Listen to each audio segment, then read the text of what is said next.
Hello மக்களே, கார்த்தி ரேவதி செம இன்ட்ரெஸ்டிங்காக போயிட்டுருக்கு. ரொம்ப நாளுக்கு அப்புறமா நம்ம கார்த்தி செம மாச காலத்தில் இறங்குறாங்கன்னே சொல்லலாம். நம்ம காளியம்மையும் இனிமே வெளியில் இருந்தால் உயிருக்கே ஆபத்து வந்துடும் சொல்லிட்டு மறுபடியும் ஜெயிலுக்கே போயிடுறாங்க. அந்த மாதிரி ஒரு செயலை செமையாட்டு நம்ம கார்த்தி செய்கிறாங்க. வீடியோக்குள்ளே போகிறதுக்கு முன்னாடி நம்ம சேனலுக்கு சப்ஸ்கிரைப் பண்ணுங்கள். அப்படியே பக்கத்தில் இருக்க பெல் ஐக்கனை கிளிக் பண்ணிடுங்க. அப்போ தான் நான் போடுற வீடியோலாம் உங்களுக்கு நோட்டிஃபிகேஷனாக வரும். சிவனாண்டி, முத்துவேல் எல்லாரும் சேர்ந்த மாதிரி ஃப்ராட் வேலை செய்து அந்த ஜெயிலில் இருந்து வந்துட்டாங்க அப்படிங்கிற விஷயம் நம்ம கார்த்திக்கு தெரிய வருது. தெரிஞ்ச உடனே இவங்களெல்லாம் இனி சும்மாவே விடக்கூடாதுன்னு சொல்லிட்டு நம்ம கார்த்திய சமய ஒரு மாஸ்டர் பிளானை யோசிச்சு வச்சிருக்காங்க. அதே சமயத்துல வெளியில வந்த காளியம்மையும் பாத்தியா, நம்ம என்னதான் உள்ள போனாலும் வேற ஆளுக்கு பணத்தை செட் பண்ணி ஒரு வழியா அவனையே ஜெயிலுக்கு அனுப்பிட்டோம் பாத்தியா, இனிமே நமக்கு எந்த பிரச்சனையும் இல்லை. ஆனா இந்த கார்த்தியை இனிமே சும்மாவே விடக்கூடாது. எவ்வளவு பெரிய குடைச்சல் தந்துட்டான் நமக்கெல்லாம், இனி எல்லாம் அவனை ஏதாவது ஒரு ஆபத்துல கொண்டு சிக்க வைக்கணும் அப்படின்னு காளியம்மை யோசிக்கிறாங்க. இதெல்லாம் பார்த்துட்டு இருந்த சிவனாண்டி, முத்துவேலும் சரி நச்சித்தி, நம்ம இங்க வந்தாச்சு, இனி இந்த கார்த்திட்ட பேசாம ஃபோன் பண்ணி அவனை எரிச்சல் உண்டு பண்ணுவோமா அப்படின்னு சொல்றாங்க. அதை கேட்டுட்டு இருந்த காளியம்மையும் நீ நடத்துமோனே, கண்டிப்பா அவனை சரியாட்டு வெறுப்பேத்தலாம் அப்படின்னு ஃபோன் பண்ண ஆரம்பிக்கிறாங்க. நம்ம கார்த்திட்ட வந்து சொல்ல ஆரம்பிக்கிறாங்க, என்ன நாங்க இன்னும் ஜெயிலுக்குள்ள இருப்பேன்னு சொல்லிட்டு நினைச்சியா, தப்பு கணக்கு போட்டிட்ட அப்படிங்கிற மாதிரி நம்ம கார்த்தியை வெறுப்பேத்திட்டு இருக்காங்க. அது மட்டும் இல்லாம நீ வேற இனிமே அந்த வீட்டுக்குள்ள போகவே முடியாது. சாமுண்டேஸ்வரி ஒன்று வீட்டுக்குள்ளேயும் சேர்க்க மாட்டா. இனிமே எங்களோட ஆட்சி தான் நடக்க போது. அந்த சாமுண்டேஸ்வரி நாங்க சும்மா விட போறதில்ல.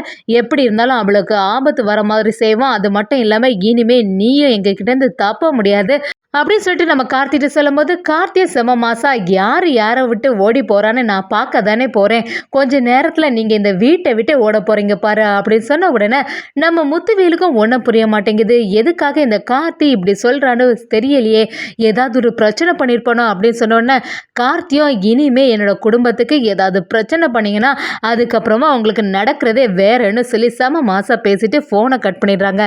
கொஞ்ச நேரத்தில் பார்த்தீங்கன்னா நம்ம சிவனாண்டிக்கு ஏதோ டிக் டிக்னு சவுண்டு கேட்குதே சித்தி, என்ன ஆச்சு அப்படின்னு கேட்குறாங்க.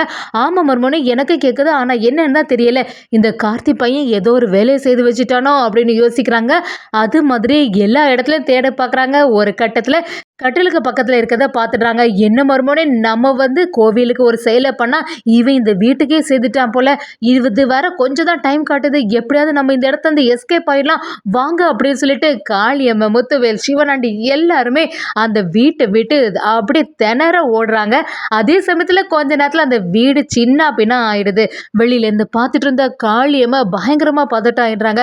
என்னது, நம்ம ஒரு செயல் செய்ய போனால் இந்த கார்த்தி இப்படி பெரிய ஆளாக இருப்பான் போல, நான் இதை கொஞ்சம் கூட எதிர்பார்க்கவே இல்லை அப்படின்னு சொல்லி காளியம்மையும் நம்ம சிவனாண்டி, முத்துவேல்கிட்ட சொல்லும் போது சிவனாண்டியும் இப்போ என்ன பண்ணுறது சித்தி, இவன் பெரிய ஆளாக இருப்பான் போல அப்படி சொன்ன உடனே நம்ம காளியம்மையும் இவனை நான் ரொம்பவே அசால்ட்டாக நினச்சிட்டேன், இவன் இப்படிலாம் செய்வான் நான் கொஞ்சம் கூட எதிர்பார்க்கல அப்படின்னு சொன்ன உடனே நம்ம கார்த்தி அவங்களுக்கு ஃபோன் பண்ணி என்ன நான் நினச்ச மாதிரி எல்லாம் நடந்துச்சா அப்படின்னு கிண்டலாக பேசும்போது காளியம்மையும் டே, நான் உன்னை சும்மா விட போகிறதில்லடா, என்னையே நீ பழி வாங்க பார்க்குறியா, இனிமே நான் உன்னை என்ன பண்ண போகிறேன் பாரு அப்படின்னு சொல்லி நம்ம கார்த்திட்ட பேசும்போது கார்த்தியும் இது வரைக்கும் நான் அந்த வீட்டுக்குள்ளேயே இருந்தேன், அதனால் அவங்களுக்கு எந்த பிரச்சனையும் வந்துடவே கூடாதுன்னு சொல்லி தான் கொஞ்சம் அமைதியாக இருந்தேன். இது வரைக்கும் என்ன நீங்கள் ராஜாவாக தானே பார்த்துருப்பீங்க, இனிமேல் நான் கார்த்தியாட்டு என்ன செயலெல்லாம் செய்ய போகிறேன் அப்படின்னு சொல்லிட்டு காளியம்மைட்ட செம மாசா டைலாக் விடுறாங்க. அதுக்கெல்லாம் கேட்டு எரிச்சலான காளியம்மையும் இனி நான் சும்மாவே விட போகிறதில்லன்னு சொல்லிட்டு ஃபோனை வச்சிடுறாங்க நம்ம கார்த்தியும். அதே சமயத்தில் இன்னொரு பக்கம் பார்த்தீங்கன்னா சந்திராவுக்கு எல்லா விஷயம் தெரிய வருது. சிவனாண்டியும் சந்திரா கிட்ட வந்து, சந்திரா இங்கே பெரிய பிரச்சனை ஆயிட்டு, சித்தியோட வீடே இந்த மாதிரி பிரச்சனை ஆயிட்டு, இப்போ என்ன செய்யறது, எல்லாத்துக்கும் காரணமே அந்த கார்த்தி தான். அந்த கார்த்தி பையில சும்மா விடக்கூடாது சந்திரா, ஏதாவது ஒரு பிளானை பண்ணணும். அவன் அந்த வீட்டை விட்டு வெளியில் வந்தால் நமக்கு எந்த பிரச்சனையும் இல்லை, எப்படியாவது ஈஸியாக போட்டு தள்ளிடலாம் பார்த்தா பெரிய பிரச்சனை உண்டாக்கிட்டு இருக்கான் அப்படி சொன்னோன்னே நம்ம சந்திராவும் இப்படி ஒரு செயலை செய்து அவனை சும்மாவா விட்டீங்க, கண்டிப்பாக அவனுக்கு உயிருக்கு ஆபத்து வர மாதிரி ஏதாவது ஒன்று பண்ணி கட்டுங்க அப்படின்னு சந்திராவும் சிவனாண்டிகிட்ட சொல்லிட்டு இருக்காங்க. சிவனாண்டியும் நம்ம சித்திக்கிட்ட வந்து என்ன சித்தி என்ன பண்ணுறது, ஏதாவது ஒரு பிளானை போடுங்க அப்படின்னு சொன்ன உடனே இனிமே மாயாண்டியை நம்பி எந்த பிரயோஜனமும் இல்ல.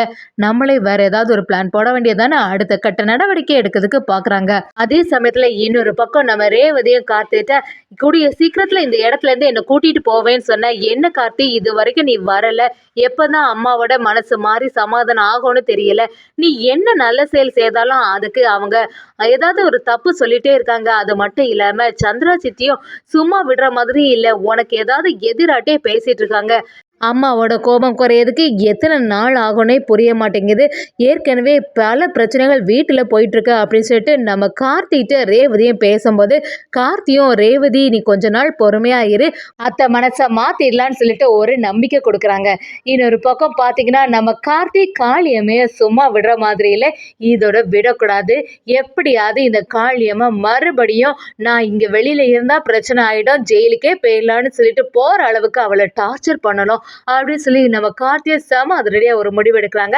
அது மாதிரியே நம்ம காளியம்மை எல்லாரும் சேர்ந்த மாதிரி ஒரு காரில் கிளம்புறாங்க. எப்படியாவது கார்த்தியை போட்டு தள்ளுறதுக்கு ஆட்களை ரெடி பண்ணணும்னு சொல்லிட்டு அதுக்கான வேலைகளை பார்க்க ஆரம்பிக்கும் போது கரெக்டாக கார்லேயும் ஒரு சவுண்டு கேட்குது. நம்ம சிவனாண்டியும் என்ன சித்தி ஏதோ ஒரு சவுண்டு கேட்குது, எதுவுமே புரிய மாட்டேங்குதே அப்படின்னு சொல்லி பார்க்கும்போது சரி காரை நிறுத்தி என்னதான் இருக்குன்னு பார்க்கலான்னு பார்த்தா அடியில் அதே மாதிரி ஒரு சம்பவம் இருக்குது. இதை பார்த்த உடனே பயங்கரமாக அதிர்ச்சி ஆயிடுறாங்க. சீக்கிரமா எல்லாரும் காரை விட்டு இறங்குங்க, கொஞ்ச நேரத்துல கார் வெடிச்சிட போகுது அப்படின்னு சொன்ன உடனே காளியம்மை எல்லாருமே பதட்டமா அந்த கார்ல இருந்து இறங்கி அப்படியே ஓடுறாங்க. அதெல்லாம் பார்த்துட்டு கொஞ்ச நேரத்துல இந்த காரு சரியா சின்ன பின்ன ஆயிடுதுன்னே சொல்லலாம். இதெல்லாம் பார்த்த நம்ம காளியம்மையும் பதறி போயிடுறாங்க. என்னது இது, வீடு போச்சு, கார் போச்சு, இனி விட்டா எல்லாமே நமக்கு பிரச்சனையா முடிஞ்சிருமே, இப்ப என்ன செய்யறது அப்படின்னு சொல்லி நம்ம சிவனாண்டிகிட்ட கேட்கும்போது சிவனாண்டியும் சித்தி இதுக்கு மேல நம்ம வெளியில இருந்தா பெரிய பிரச்சனை வந்துடும் போல, இந்த கார்த்தி நம்மளை சும்மாவே விட மாட்டான், எங்க போனாலும் ஏதாவது ஒரு பிரச்சனையாட்டிருக்கு, பேசாம திருப்பியும் ஜெயிலுக்கே போயிடுவோமா, ஜெயிலுக்குள்ள இருந்தாதான் நமக்கு ஆபத்து வராம இருக்க போகுது அப்படின்னு சொன்ன உடனே காளியம்மையும் நீ சொல்றது சரியா தான் இருக்கு, பேசாம ஜெயிலுக்கு போயிடலாம், அதுக்கப்புறமா இந்த கார்த்தியை வந்து பார்த்துக்கலாம் அப்படின்னு சொல்லி 3 பேரும் ரொம்பவே பதட்டமா ஸ்டேஷனுக்கே போயிடுறாங்க. ஸ்டேஷன்ல வந்த உடனே நாங்க தான் அந்த தப்பெல்லாம் பண்ணோம், மறுபடியும் எங்களை ஜெயிலுக்கே போடுங்க அப்படின்னு சொன்ன உடனே அந்த அதிகாரிகளும் அப்படியே குழம்பி போயிடுறாங்க. என்னம்மா நீங்கள் இங்கே விளையாடிட்டா இருக்கீங்க, கொஞ்ச நாளுக்கு முன்னாடி தானே நாங்கள் எந்த தப்பும் பண்ணலை அப்படின்னு சொன்னீங்க, அதே சமயத்தில் வேறொரு ஆளும் வந்து நான் தான் எல்லா தப்பும் பண்ணேன்னு நிரூபிச்சிட்டான், இப்போ மறுபடியும் வந்து எங்களை ஜெயிலில் போடுங்கன்னு சொன்னால் என்ன அர்த்தம், இது என்ன ஸ்டேஷனா இல்லைன்னா நீங்கள் விளையாடுற இடமா, சும்மா சும்மா வந்துட்டு இருக்கீங்க அப்படின்னு காளியம்மையை சரியா திட்டுறாங்க. என்னதான் நடந்தாலும் அந்த அதிகாரிகள் சொல்லி தடுத்தாலும் காளியம்மை எல்லாரும் கேட்குற மாதிரி இல்லை. காளியம்மை சிவனாண்டி முத்துவேல் எல்லாரும் சேர்ந்த மாதிரி அந்த ஜெயிலுக்குள்ள அவங்களே போய் அடைச்சி வச்சுறாங்க. இதுக்கு மேலே வெளியில இருந்தால் நமக்கு சேஃபே கிடையாது, இந்த இடம் தான் நமக்கு சரியான இடம், கொஞ்ச நாளுக்கு அப்புறமா அந்த கார்த்தியை பார்த்துக்கலாம்னு சொல்லி மறுபடியும் அந்த இடத்துல இருக்காங்க.